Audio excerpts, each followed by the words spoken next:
BJP. സഖ്യത്തിന് 2024 ലോക്സഭാ തെരഞ്ഞെടുപ്പിൽ കേരളത്തിൽ 20% വോട്ട് ഷെയർ നേടിയല്ലോ. അത് 25%ആയാൽ എത്രത്തോളം നേട്ടമായിരിക്കുമെന്ന് അറിയാമല്ലോ എന്നാണ് കേന്ദ്ര സഹമന്ത്രിയായിട്ടുള്ള ജോർജ് കുര്യൻ പറഞ്ഞത്.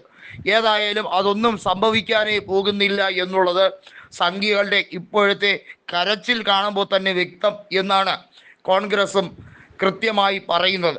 അതിന് കാരണവും നിരവധിയാണ്.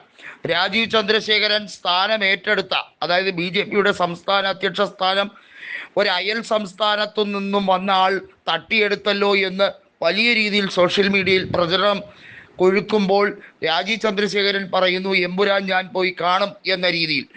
അദ്ദേഹം എമ്പുരാനെ കുറിച്ച് കൃത്യമായി വിലയിരുത്തൽ നടത്തട്ടെ എന്ന് പറയാൻ ബി.ജെ.പി. തയ്യാറല്ല. പകരം രാജീവ് ചന്ദ്രശേഖരനെ ഇപ്പോൾ കടന്നാക്രമിക്കാനാണ് ബി.ജെ.പി. ശ്രമിക്കുന്നത്.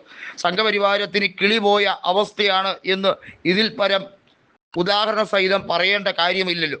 വോട്ട് ഷെയർ 20-ൽ നിന്നും 15-ലേക്ക് താഴാനുള്ള എല്ലാ സാഹചര്യവുമുണ്ട് എന്ന് വ്യക്തം. CPIM BJP. അഡ്ജസ്റ്റ്മെന്റ് 2026-ലെ നിയമസഭാ തെരഞ്ഞെടുപ്പിലും നടക്കും എന്നുള്ളതിന് യാതൊരു തർക്കവുമില്ല എന്ന് കോൺഗ്രസിന് അറിയാം.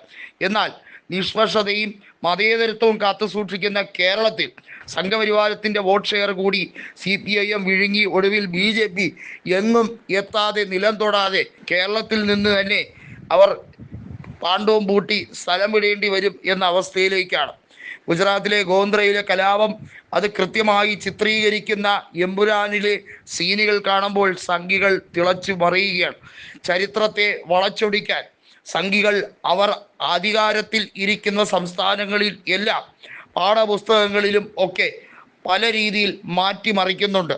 എന്തിനധികം പറയുന്നു, സർവകലാശാലകളിൽ വരെ വൈസ് ചാൻസലർമാരെ നിയോഗിക്കുന്ന കാര്യങ്ങളിൽ പല സംസ്ഥാനത്തും മുഖ്യമന്ത്രിമാരുമായി ബി.ജെ.പി. നിയമിച്ചിട്ടുള്ള ഗവർണർമാർ അടിയോടടിയാണ്. ആ സാഹചര്യത്തിലാണ് കേരളത്തിൽ ഇത്തരം ഒരു ചിത്രം ഇറങ്ങുമ്പോൾ സംഘപരിവാർ അതിനെ ബഹിഷ്കരിക്കും എന്ന് പറഞ്ഞ് തുള്ളിച്ചാടുന്നത്.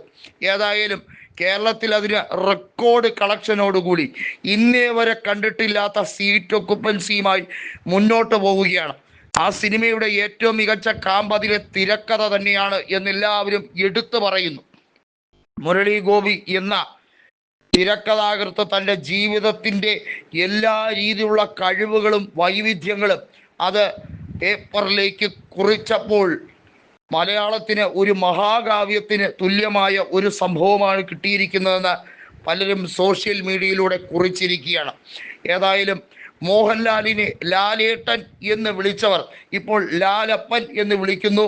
അദ്ദേഹത്തിന് കൊടുത്ത ഓണററി കേണൽ പദവിയെല്ലാം തിരികെ വാങ്ങിക്കണം, മിലിറ്ററി പദവികളെല്ലാം തിരികെ വാങ്ങിക്കണം.